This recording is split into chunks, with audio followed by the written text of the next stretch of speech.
जय श्री राधे कृष्ण। आइए आज आप सब जानेंगे वर्ष 2025 पौष मास शुक्ल पक्ष पुत्रदा एकादशी व्रत के शुभ मुहूर्त के बारे में। पारण कब और किस चीज से किया जाएगा, इस दिन भगवान को क्या भोग लगाए, इस व्रत में क्या करना चाहिए नहीं करना चाहिए, तो आइए जानते हैं इन सबों के बारे में। प्रत्येक माह के कृष्ण पक्ष और शुक्ल पक्ष की एकादशी का व्रत धारण किया जाता है। इसे एकादशी या 11 व्रत के नाम से जाना जाता है। प्रत्येक एकादशी व्रत का अपना विशेष महत्व माना गया है। इसी प्रकार से पौष मास की शुक्ल पक्ष की पुत्रदा एकादशी का अपना विशेष महत्व है।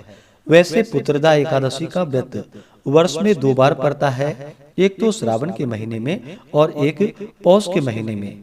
जो भी भक्त सच्ची श्रद्धा के साथ, नियम और निष्ठा के साथ पौष मास शुक्ल पक्ष की पुत्रदा एकादशी का व्रत धारण करते हैं, तो इस व्रत के प्रभाव से व्यक्ति के सभी प्रकार के पाप और ताप नष्ट होते हैं। यह व्रत आत्म शांति, बंध्या स्त्री व निसंतान को संतान देने वाला, पापों का विनाश करने वाला, सभी प्रकार से मंगल कारक होता है।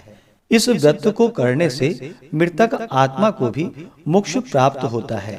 इस दिन विशेष प्रकार से भगवान विष्णु, माता लक्ष्मी और भगवान विष्णु के नारायण स्वरूप की पूजा करनी चाहिए। आप सभी भक्तों को पुत्रदा एकादशी व्रत की ढेर सारी शुभकामनाएं। आप सभी के जीवन में लक्ष्मी नारायण की कृपा से आप सभी को सभी प्रकार के सुख और समृद्धि की प्राप्ति हो। पौष मास शुक्ल पक्ष की एकादशी तिथि प्रारंभ समय जो कि 9 जनवरी 2025 दिन गुरुवार दोपहर 12:24 और एकादशी तिथि की जो समाप्ति है वह 10 जनवरी 2025 दिन शुक्रवार सुबह 10:21 पे एकादशी तिथि की समाप्ति है। तो सूर्योदय व्यापनी के अनुसार और द्वादशी युक्त एकादशी का व्रत जो पड़ रहा है, तो सभी भक्तजन 10 जनवरी 2025 दिन शुक्रवार को व्रत को धारण करेंगे। व्रत का पारण हरिवासर समाप्त होने के बाद किया जाता है। हरिवासर का समय द्वादशी तिथि का पहला चौथाई हिस्सा हरिवासर का होता है।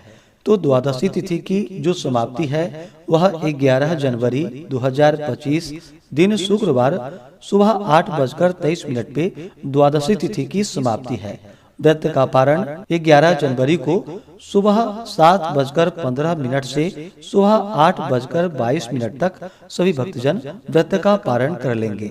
पुत्रदा एकादशी व्रत का पारण जो कि गोमयेन पारणम, गाय के गोबर से व्रत का पारण है, यह संभव ना हो पाए तो आप जल, फल या तुलसी दल से व्रत का पारण करें। 10 जनवरी एकादशी तिथि के दिन ब्रह्म मुहूर्त का जो समय है वह समय सुबह 5:27 से सुबह 6:21 तक। सूर्योदय का समय सुबह 6:45, सूर्यास्त शाम 5:27 होगा। 10 जनवरी को राहु काल का समय सुबह 10:45 से दोपहर 12:05 तक होगा और 11 जनवरी को राहु काल सुबह 9:25 से सुबह 10:45 तक होगा। राहु काल समय के दौरान कोई भी शुभ कार्य या नया कार्य नहीं करना चाहिए, इस बात का ध्यान रखें। नक्षत्र जो कि कृतिका नक्षत्र दोपहर 1:45 तक होगा। उसके बाद रोहिणी नक्षत्र होगा।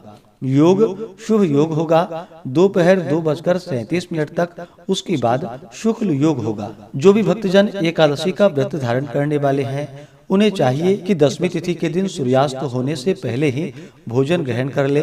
रात्रि ब्रह्मचर्य का पालन करते हुए भगवान विष्णु के नामों का स्मरण करते हुए 10वीं तिथि के दिन सोनी चाहिए और एकादशी की सुबह ब्रह्म मुहूर्त में उठ करके नित्य क्रियाओं से निवृत्त होकर के गंगा नदी में या घर के नहाने के पानी में थोड़ा सा गंगा जल मिला करके स्नान करना चाहिए। शुद्ध वस्त्र धारण करना चाहिए।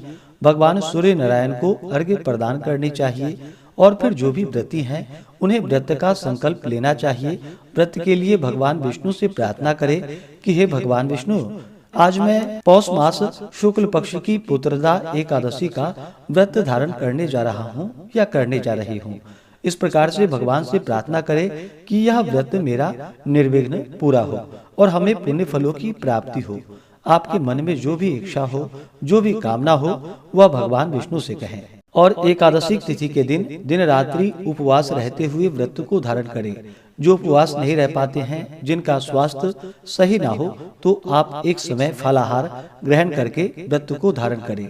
इस दिन भगवान का सुबह और शाम के वक्त पूरे विधि विधान के साथ पूजन करना चाहिए। एकादशी तिथि के दिन भगवान विष्णु का जल से अभिषेक करें। खास करके पुत्रदा एकादशी के दिन भगवान को गाय के दूध से अवश्य ही स्नान करवाएं और उस दूध को, जो कि प्रसाद के रूप में बाद में ग्रहण भी करना चाहिए, तो यह अनंत फलदायी माना गया है। गाय के दूध से स्नान कराने के बाद भगवान को पंचामृत से स्नान करवाए। पंचामृत, जो कि गाय के दूध, घी और दही, मध तथा शक्कर, इन 5 वस्तुओं को मिला करके पंचामृत बनाए। भगवान विष्णु को पंचामृत से स्नान करवाएं। इसके बाद शुद्ध गंगा जल से स्नान करवाएं। भगवान को पीला वस्त्र चढ़ाएं, यज्ञोपवीत अर्पित करें। उसके बाद काले तिल, तुलसी दल भगवान विष्णु को अर्पित करें। अनेक प्रकार के पुष्प, विशेष करके पीले पुष्प भगवान विष्णु को चढ़ाएं।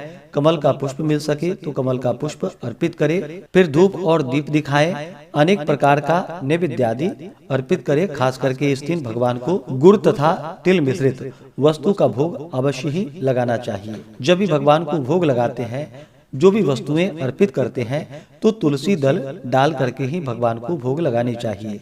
बिना तुलसी दल डाले हुए भगवान उस नैवेद्य को स्वीकार नहीं करते हैं, तो तुलसी दल डाल करके ही भगवान को भोग लगाएं। भोग लगाने के बाद जल से आचमनी करवाएं। मुख शुद्धि के लिए पान पत्र, सुपारी, लौंग, इलायची के साथ में अर्पित करें। द्रव्य दक्षिणा चढ़ाएं। इसके बाद फिर पुत्रदा एकादशी व्रत का कथा श्रवण करें। भगवान विष्णु के स्तोत्र, चालीसा, मंत्र आदि का पाठ या श्रवण करें। इस प्रकार से भगवान का इस दिन सुबह और शाम के वक्त पूरे विधि विधान के साथ पूजन करना चाहिए।